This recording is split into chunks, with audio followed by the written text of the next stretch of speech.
असं आहे की आता 3-4 दिवसामध्ये बहुतेक निवडणुकीचा कार्यक्रम जाहीर होईल. माझा अंदाज आहे की 18, 19, 20 या 2-3 दिवसामध्ये आचारसंहिता लागेल आणि काम सुरू होईल. त्यामुळे दिवस थोडे आहेत. जेवढे जास्तीत जास्त ठिकाणी जाता येईल त्या ठिकाणी जावं हा आमचा प्रयत्न आहे. महाराष्ट्रामध्ये राष्ट्रवादी काँग्रेस पक्ष माझ्या नेतृत्वाखालचा, उद्धव ठाकरेंच्या नेतृत्वाखालची शिवसेना आणि काँग्रेस पक्ष, नाना पटोले ज्याचे अध्यक्ष आहेत, आणि इतर छोटे मोठे काही डावे पक्ष, या सगळ्यांना घेऊन आम्ही या निवडणुकीला सामोरं जाणार आहोत. कुणी किती जागा लढवायच्या याची जवळपास सगळी चर्चा झालेली आहे. थोडीवर 2-4 काही जागा शिल्लक आहेत.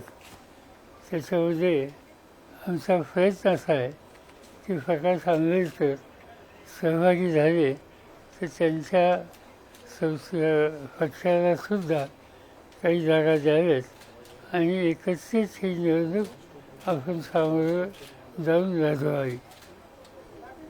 पण त्याच्या आधी आम्ही सगळ्यांनीच काम सुरू केलं आहे.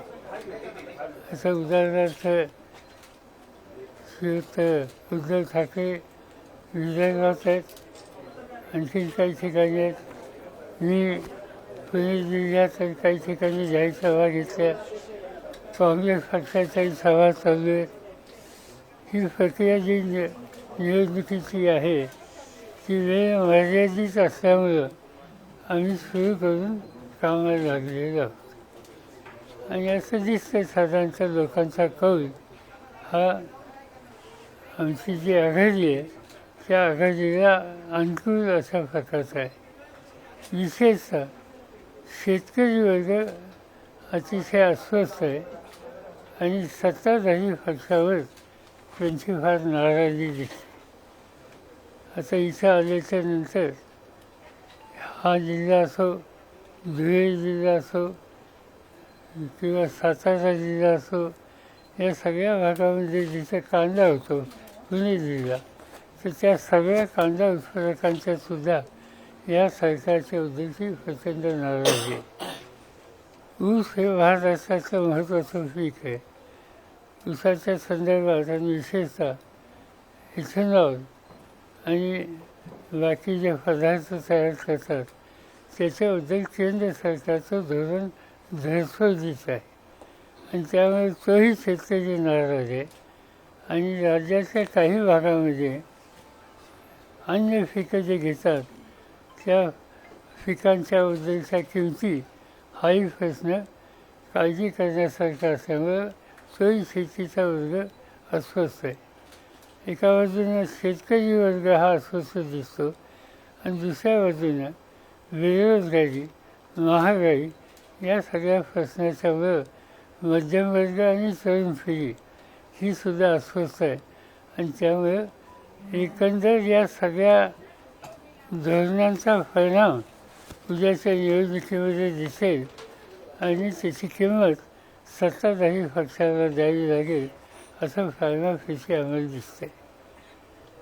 सत्ताधारी पक्षाला सांगण्यासारख्या काही गोष्टी नाहीत आणि त्यामुळं त्यांचं एकंदर कामकाज जे आहे ते विरोधी पक्ष म्हणजे आम्हाला लोकांच्यावर एका वेगळ्या पद्धतीनं हल्ला करण्याची त्यांची पावलं दिसतात. कालच मी एका प्रेस कॉन्फरन्समध्ये सांगितलं की अलीकडं ED, CBI आणि तत्सम ज्या संघटना आहेत त्याचा वापर हा विरोधकांच्यावर मोठ्या प्रमाणात केला जातो. आता तो वापर करताना ज्यावेळी लोक कोर्टात जातात तर कोर्टाचा निकाल सरकारच्या विरुद्ध लागतो. उदाहरण द्यायचं तर कर्नाटकमध्ये तिथले उपमुख्यमंत्री आहे, त्यांना अटकही केली होती, त्यांच्या EDचे खटले भरले होते, पण परवाच त्यांच्या संबंधीचा निकाल आला आणि त्या केसमध्ये काही दम नाही अशी भूमिका न्यायालयानं घेतली. आम्ही त्याचा एक अभ्यास केला. या ईडीच्या संदर्भात जर बघितलं तर 2005 ते 2023 याच्यात 2 सरकार येऊन गेली. आम्हा लोकांचं सरकार होतं आणि आता नरेंद्र मोदींच्या नेतृत्वाखालचं सरकार हे त्या ठिकाणी आहे. या 17 वर्षामध्ये 5,906 ईडीच्या केसेस ह्या झाल्या आणि त्याचं डिस्पोजल 0.25% आहे आणि कन्व्हिक्शन 0.40% आहे. याचा अर्थ केवळ केसेस करायच्या, असं करायचं, तुरुंगात टाकायचं, महिने घालायचे. जसं संजय राऊत यांना काही महिन्याच्यासाठी आत टाकलं किंवा अनिल देशमुख त्यांच्या संबंधाची केस केली आणि त्यांनी काहीतरी शैक्षणिक संस्थेला मोठी देणगी घेतली अशा प्रकारचा आरोप करून त्यांना तुरुंगात टाकलं. पण नंतर असं दिसतंय की त्यांचा जो आरोप केलेला होता त्यामध्ये काही फारसा दम नाही. आता 2014ला हे लोक सत्तेवर आले. त्याच्या आधी आम्ही सत्तेवर होतो. 2014 नंतर मोदी साहेब सत्तेवर आल्याच्या नंतर 121 लोकांची चौकशी त्यांनी केली ईडीच्या संदर्भात. त्या 121मध्ये 115 हे विरोधी पक्षाचे होते. याचा अर्थ ईडी ही फक्त विरोधी पक्षासाठी वापरली. ज्यांच्या विरुद्ध वापरली त्याच्यामध्ये Congress 24, Trinamool Congress 19, NCP 11, Shiv Sena 8, DMK 6, Biju Janata Dal 6, RJD 5, BSP 5, समाजवादी पक्ष 5, TDP 5, AAP 3 या प्रकारे या झाल्यात. म्हणजे भाजप सत्तेवर आल्यानंतर 8 वर्षात 121 नेत्यांच्यावर कारवाई करण्यात आली आणि त्याच्यामध्ये एक मुख्यमंत्री, एक माजी मुख्यमंत्री, विविध विरोधी पक्षाच्या सरकारमध्ये 14 मंत्री, 24 खासदार, 21 आमदार, 7 माजी आमदार असे हे आकडे याच्यातून दिसतात. आणि ईडीकडून कारवाई झालेल्यामध्ये एकाही भाजप नेत्याचा समावेश नाही. याउलट भाजपवर ज्या विरोधी पक्षाच्या नेत्यांनी प्रवेश केला त्यांची चौकशी थांबवली. उदाहरणार्थ हसन मुश्रीफ, प्रताप सरनाईक, यामिनी जाधव वगैरे वगैरे वगैरे. म्हणजे त्याच्यामध्ये असं दिसतंय की हा सवन ईडीचा वापर हा केवळ विरोधी पक्षांच्यावर केलेला आहे. आणि काँग्रेस गणित UPA राज्य होतं, त्याच्यात मी होतो. त्या काळात राजकीय हेतूनं कारवाई केलेली नाही. UPAच्या काळात कारवाई किती झाली याचे आकडे सांगतो मी. 2004 ते 2014 काँग्रेस 5, तृणमूल काँग्रेस 7, DMK 4, भाजप 3, BSP 2, बिजू जनता दल 1. याचा अर्थ हा स्पष्ट होतो की भाजपच्या 3 लोकांच्यावर 10 वर्षात केसेस केल्या. याचा अर्थ आम्ही लोक सत्तेमध्ये असताना विरोधकांच्यावर सत्तेचा गैरवापर न करता आम्ही राज्य चालवलं. आणि याउलट मोदींच्या काळामध्ये 121 लोकांच्यावर त्यांनी ईडीचे खर्चे भरले. आणि त्यामुळं या निवडणुकीच्या निमित्तानं सत्तेचा गैरवापर ही एक भूमिका आम्हाला कथाच्यानं मांडावी लागेल आणि त्याच्यात आमचं लक्ष हे जास्त राहणार आहे. साहेब, मात्र संपूर्ण देशामध्ये आपण इंडिया आघाडी म्हणून जो एक पर्याय दिला होता भाजपला, तो पण कुठेतरी यशस्वी होताना दिसत नाहीये. रोज एक पक्ष त्याच्यातलं बाहेर पडतोय. त्याला आता नेमकं कसं आपण थांबणार, काय नेमकं पुढचं धोरण असणार? हे असं धोरण सगळीकडे नाही आहे. आता उदाहरणार्थ उत्तर प्रदेश, समाजवादी पक्ष हा महत्त्वाचा पक्ष. उत्तर प्रदेशमध्ये काँग्रेस आणि समाजवादी पक्ष यांच्यात अंडरस्टँडिंग झालं. दिल्लीमध्ये केजरीवाल यांच्या नेतृत्वाखालचा पक्ष, तिथं काँग्रेस आणि त्यांच्यात एक वाक्यता झाली. पंजाब, तिथं केजरीवालांचा पक्ष, तिथं काँग्रेस आणि हे एकत्र आले. महाराष्ट्राचं उदाहरण मी सांगितलं. आता एका कारणाच्यासाठी आम्ही थांबलेलो आहोत, तिथे इथलाही प्रश्न हा संसर्ग आहे. दक्षिणेमध्ये 1-2 ठिकाणी इश्यू आहेत आणि पश्चिम बंगालमध्ये इश्यू आहेत. तिथे आम्ही जाहिरात करतो आहोत आणि आमचा प्रयत्न आहे की तिथेही एक वाक्यता आणायची. साहेब, सीसीएची घोषणा करण्यात आली निवडणुकांच्या तोंडावर, याचा आपण कसं बघतोय? असं आहे की एक अल्पसंख्याक समाज जो आहे त्याच्यावर दबाव आणण्याच्या संबंधीचा हा कार्यक्रम आहे.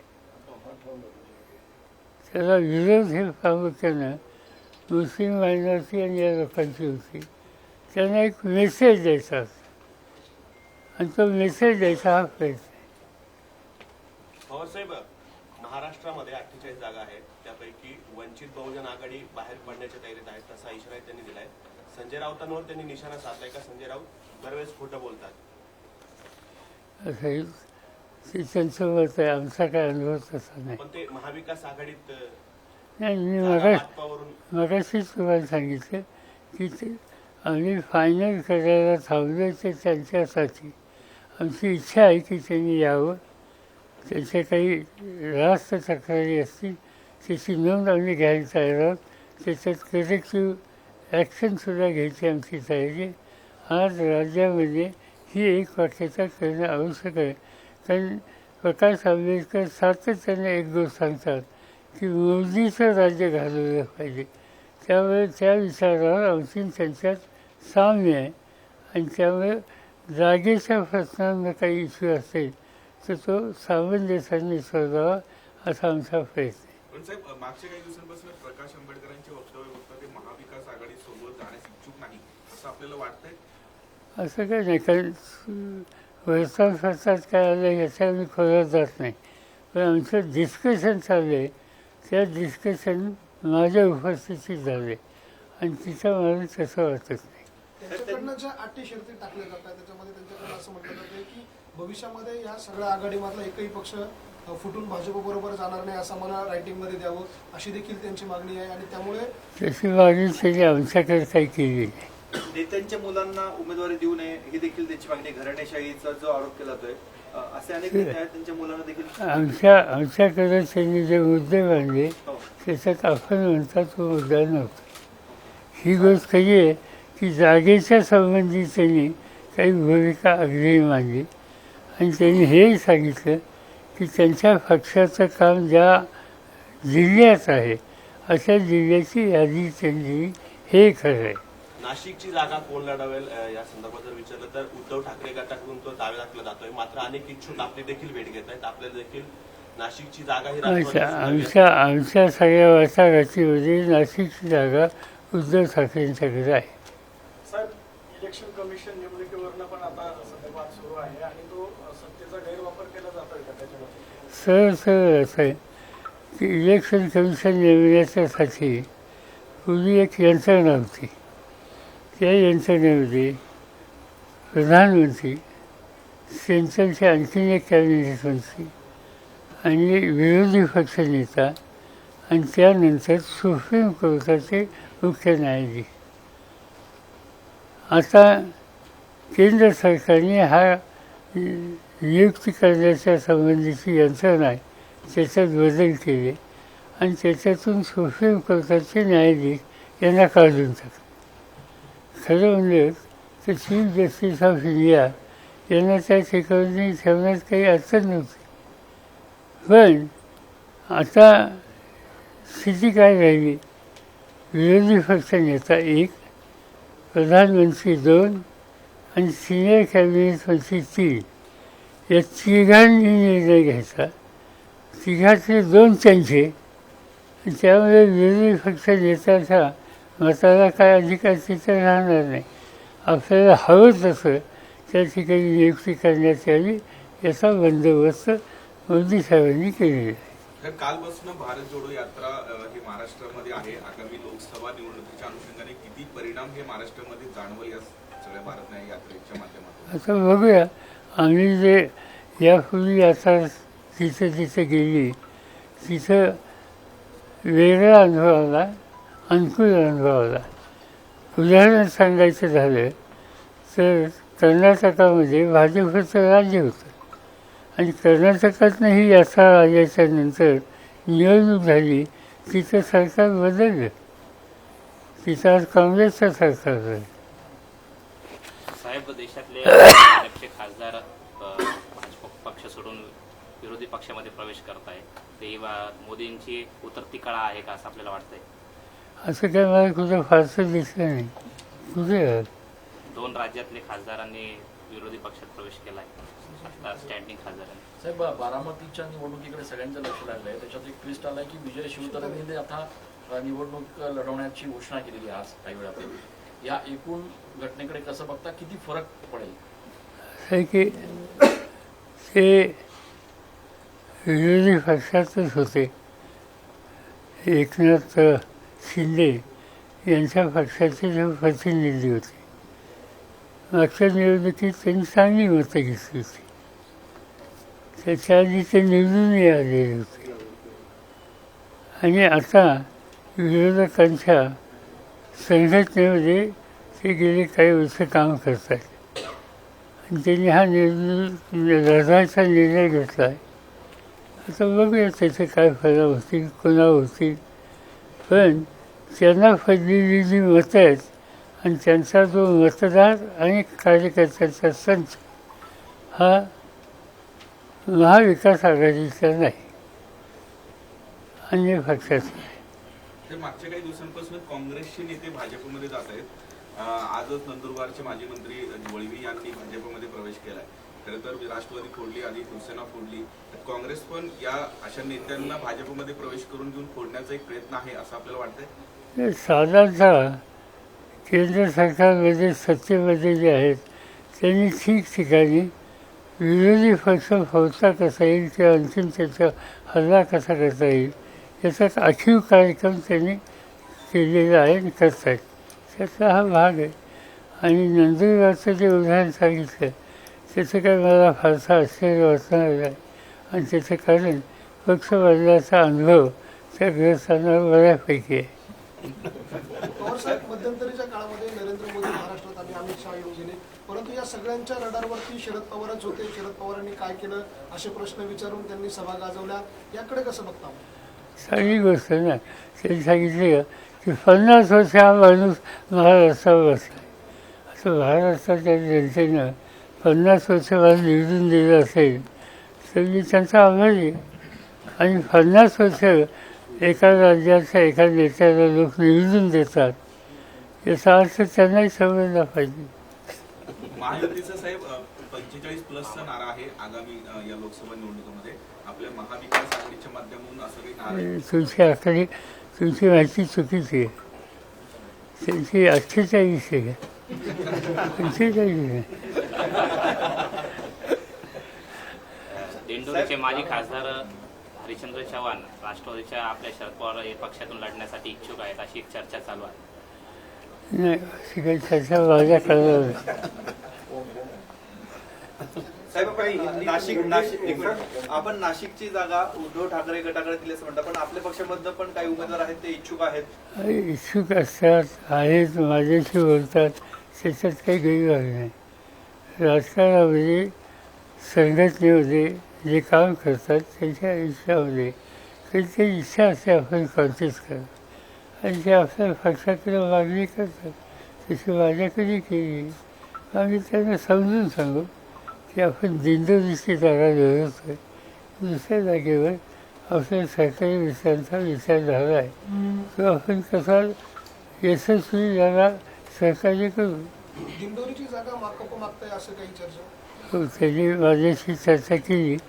कालच काँग्रेस धवले आणि त्यांची टीम येऊन भेटून गेली आणि आमच्या सहकार्यांशी याच्यात यापूर्वी चर्चा झाली आणि त्याच्यामध्ये आमच्या लोकांचा प्रस्ताव त्यांच्यासाठी आहे की विधानसभेला त्यांना काही जागा शोधायची आणि विधानसभेला आम्ही त्यांच्यासाठी जागा शोधायची तयारी ठेवली.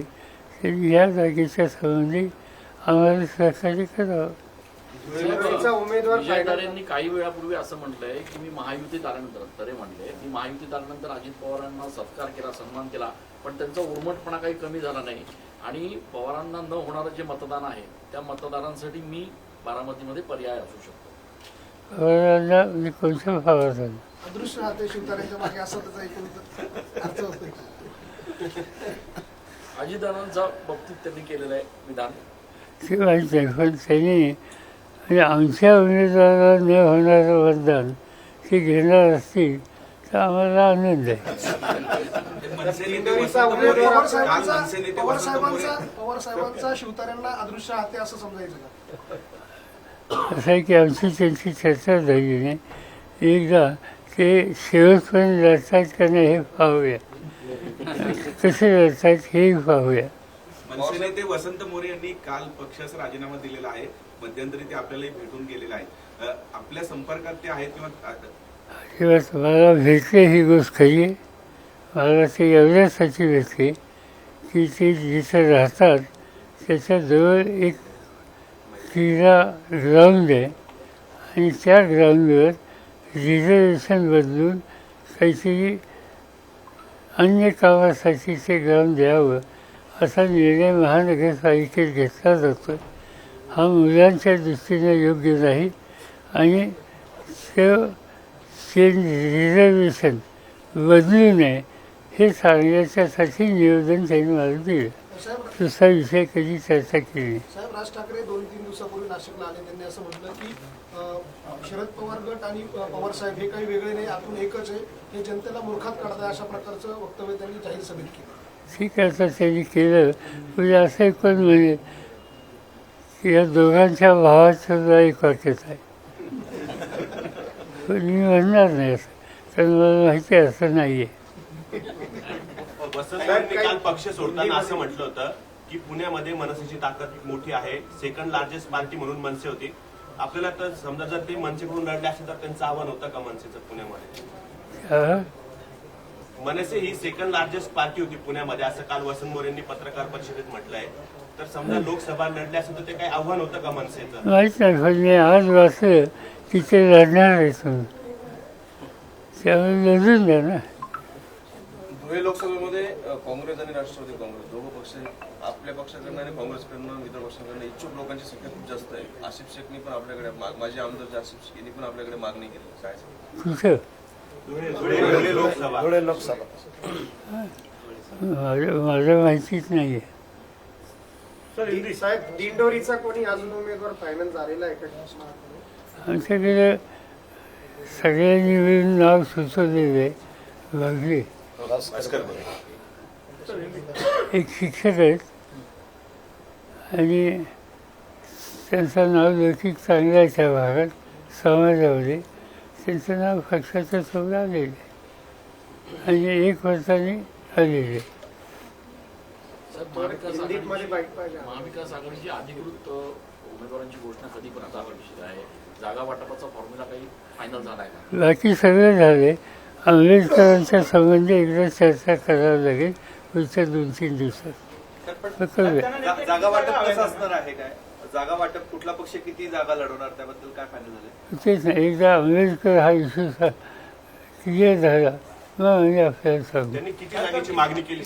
नाही असं काही त्यांनी एक यादी दिली 16 लोकांची आणि हे सांगितलं की ह्या सगळ्या जागा मी मागत नाही, पण आमचं काम तिथं आहे आणि आमचं काम तिथं आहे, तिथं किती ठिकाणी तुम्ही आम्हाला अकोमोडेट करू शकता हे सांगा. ही स्टेज आहे. त्यांना किती जागा देण्यासाठी तिन्ही पक्ष इच्छुक आहेत? म्हणजे आज नाही सांगतायत, पण त्यांना काहीतरी 4-5 जागा सर्च केल्या. कालच राऊत साहेब बोलले का 4 जागा आम्ही त्यांना देऊ शकतो. 4 कोणत्या होत्या त्या? ते सांगतील. ठेवूया.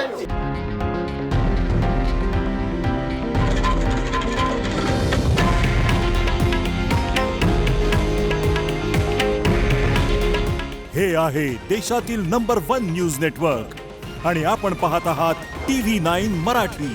काळजी तुमची, हित महाराष्ट्राचं.